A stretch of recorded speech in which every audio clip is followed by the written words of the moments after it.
நமக்கெல்லாம் 4 காசு சேர்க்க முடியலையே, நகை நட்டு வாங்க முடியலையே அப்படின்னு இருக்கிற கவலையை விட, இந்த தேசத்தில் நம்ம ஊரில் நிறைய பேருக்கு இருக்கிற பெரிய பிரச்சனை, வாங்கின நகையை அடகு வச்சோம் அதை மீட்க முடியலையே அப்படிங்கிறது தான்.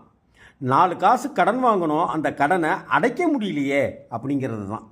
சேர்க்கறது இருக்கட்டும், சேர்த்து வச்சதை மீட்க முடியலையே, கடன் தீரலையே அப்படிங்கிற கவலையில் வருத்தத்தோட, துக்கத்தோட, கவலையோட, கண்ணீரோட தவிச்சிட்டு இருக்கிறவங்களுக்கு ஒரு எளிமையான பிரார்த்தனை என்ன அப்படின்னா, கும்பகோணத்துக்கு பக்கத்தில் நவக்கிரக ஸ்தலங்களில் ராகுஸ்தலமாக இருக்கிற திருநாகேஸ்வரம் திருத்தலத்துக்கு நாகநாத சுவாமிக்கு ஒரு தரிசனம் செய்து உங்கள் கோரிக்கையை எல்லாம் அவர்கிட்ட வச்சுருங்க. அதே போல் தொடர்ந்து பக்கத்தில் இருக்கிற கோயில்களில் சனிக்கிழமைகளில் நவக்கிரக வழிபாடு, நவக்கிரக பிராகார வலம் வந்து வேண்டிக்கிறதுங்கிறதும்